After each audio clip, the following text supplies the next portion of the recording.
Hey everybody, and welcome back. Today we're going to do a 6-month review on the AUCAR Head Unit. I'm going to answer some frequently asked questions, going to make a little bit of an announcement of what's coming for the future of this head unit, and just give you my overall feedback of what it's been like using this thing over the last 6 months. Let's get into it.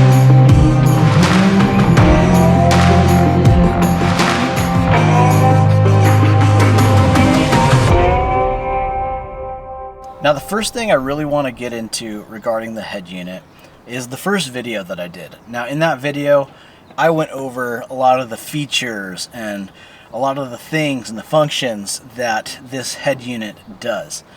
This head unit, I really kind of just wanted to spend some more time talking about my experience with it rather than how it functions and what it does.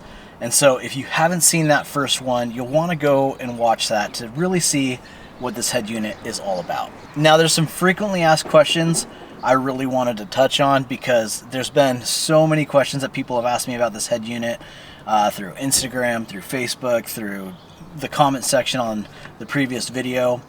And so I wanted to address some of those today. So first, does this app work or that app work? You know, there's been a lot of questions of what kind of apps can work with it. And I just wanted to, I did kind of answer this in the previous video, but anything that works with Apple CarPlay would work, or anything that works with Android CarPlay would work. It does work with Apple CarPlay. It does work with Android CarPlay. And then there's also the Google Play Store, so you can pretty much download anything. If there's an app that you can download on a phone or a tablet, you should be able to use it on this head unit. Another question that I've received quite a few times is, does it support HD radio or Sirius XM? Now, I reached out to AUCAR directly to ask them this question because I've never used Sirius XM before, and it turns out I actually think it comes pre-installed in the unit. I looked in my Google Play Store app section, and it was already downloaded to my head unit, and I didn't download it personally, so I think it just comes pre-installed. If not, you can just download that app from the Google Play Store, so yes, it will work. Another question that I've received quite frequently is, how do you connect it to the internet? And so the way I do it is I just connect it to the hotspot on my phone. So I go into my Apple phone, I turn on my personal hotspot, and then I go into the settings on the head unit and just connect it to Wi-Fi via that hotspot on my Apple phone. And that's how I'm able to, since I don't have any kind of like internet plan or connection on this head unit, I just run it off of my phone, and that's how I'm able to operate, you know, different apps from the Google Play Store that aren't directly running from my phone like you would be using in maybe your Apple CarPlay scenario. So that is how you use internet-based apps. At least that's how I do it. So another really popular question that I've received is, does it work with steering wheel controls? And yes, it does, but I've had one problem with that. For some reason, to go forward on a song or backwards on a song, those buttons for me are reversed, and I haven't quite figured out how to change that. So maybe if one of you guys know, let me know down in the comment section, but that is the one problem I've had with the steering wheel controls, and haven't quite figured that out on my own yet. Now, there were a lot of frequently asked questions that I didn't address here. And the reason why I skipped out on most of them is because I answered most of those in the previous video. And so I think a lot of people just kind of saw the head unit, got excited, and started firing away questions without actually watching the whole video.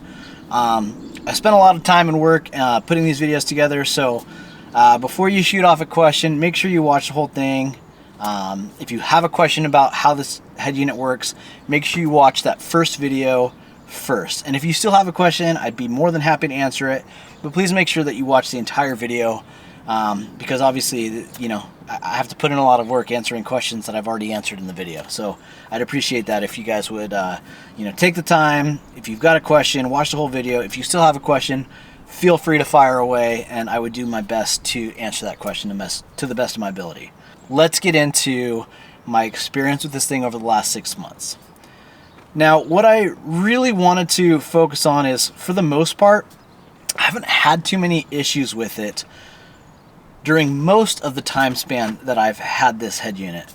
And something that I'm realizing is there's just a couple scenarios in where I think this head unit maybe gets overworked and doesn't perform super well. Now, it's also kind of important for me to say that this truck, for me, I use it to pick up my kids from grandparents' house twice a week in the afternoons and drive it a little bit on the weekends, but mostly this is kind of like my camping overland adventure rig. I've got a separate vehicle that I take to work, and so I'm not somebody who's commuting with this thing daily. And so some of the issues that I've had with this head unit have been on like the longer road trips where I'm using it for a long period of time. And maybe somebody who's commuting daily, maybe you'd experience some of these problems more frequently than I am. But I think there's a reason why, I wanted to really give it 6 months before I gave my honest feedback on this, because some of the problems that I've had with this unit haven't been until recently. Now, we're in the neighborhood right now, and there's some construction going on. There's been some dogs barking. I apologize for that. Just bear with me on the sound. This is the third time that I've tried to shoot this video for you guys, and so we're just doing it today regardless of background stuff. So back to the video. Okay, so I'm going to give a couple examples of some of the problems that I've had with this head unit. At times, the head unit can seem a little bit buggy, maybe a little glitchy. For example, on the last overland trip that I just took, I was using the head unit for long periods of time. I was running navigation and music as we were doing the road trip portion of the trip. And sometimes the Apple CarPlay would just shut off or disconnect from the phone. And I'd have to open the Z-Link app and reboot it, or maybe reconnect to it via like the Bluetooth setting on my phone to be able to bring it back up and get it working again. Now also, sometimes maybe it wouldn't disconnect, but I'd be running navigation and music, and the music would kind of skip. Like, it would just get a little glitchy, and the songs would kind of sound like they were going through a little bit of a remix. It wouldn't happen for a super long period of time, but it would do that, and then it would continue playing. But it did that quite a bit on the trip, both on the way out there and on the way back. And the trip that we just did, it was about an 8-hour drive out to where we were going. And I think probably over the trip, probably 4 to 5 times, it disconnected completely throughout the trip on the way there and then also on the way back. And then the song skipping, that happened from time to time quite a bit, honestly. So I think one of its biggest downfalls is I think it's a little lacking in its ability to process multiple applications at the same time to be able to run them smoothly and effectively. Another issue that I've had with this head unit is kind of along the same lines.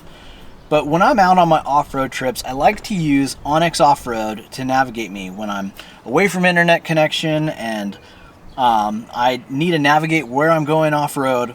I've got these maps downloaded onto my device, or I've got them downloaded onto the head unit.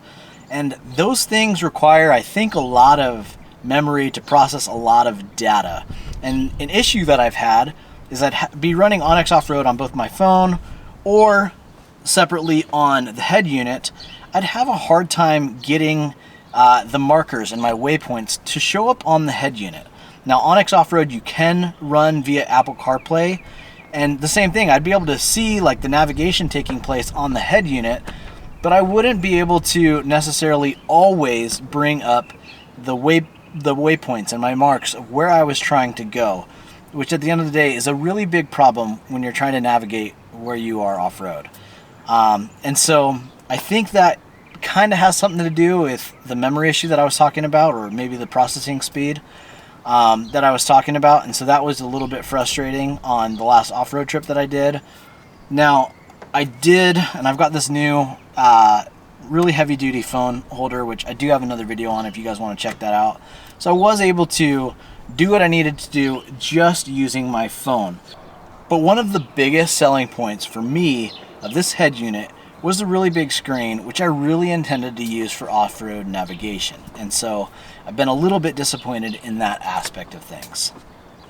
The last issue or problem that I've had with this is, and this doesn't happen all the time, or at least I don't notice it all the time, is sometimes the air conditioning will reset to the coldest setting. Now, I live in Southern California and it gets warm during the summer, and I like to have my air conditioning running most of the time, full blast in the coldest setting, and so that doesn't really bother me. And that's why I say maybe I don't notice it that much. But I've been on a couple off-road trips where we're in some really cold climates, specifically the last one, I think it was around 30 degrees, and it was really cold, and the air conditioning would just reset on its own to the coldest setting, full blast, when I did have it on heat. And it tended to happen when I was out of the car. So like I'd park the car, maybe to be checking out an obstacle or setting up a tow, and the air conditioning would just, during that period, somehow have reset to the coldest setting. And it did seem to do that most specifically when the truck was just idling. I didn't turn the truck off. It was running in park. But when the truck was idling, for some reason, it seems to reset to the coldest setting, which I think is very strange. Now, I'm thankful that it doesn't do that in the other direction. If it reset to the warmest setting, I definitely would have some problems with that. I can handle the cold a little bit more than I can handle the heat. And like I said, I don't notice it very often. If it does it quite a bit, I don't notice it. It's just been when I've been in those really cold climates, it'd be like, what is going on? And so a little bit frustrating in that aspect of things as well. So in a minute, I've got an announcement about what's coming in the future for this head unit. But first, I kind of just wanted to touch base on something. Now, like I said, I'm covering my experience over the last 6 months, and there's a lot that I really like about this head unit. The 4 things that I just shared are the only problems that I've had with it. And so I just kind of wanted to mention that to kind of keep the mind open. Look, it's kind of a big price point for the issues that it's had.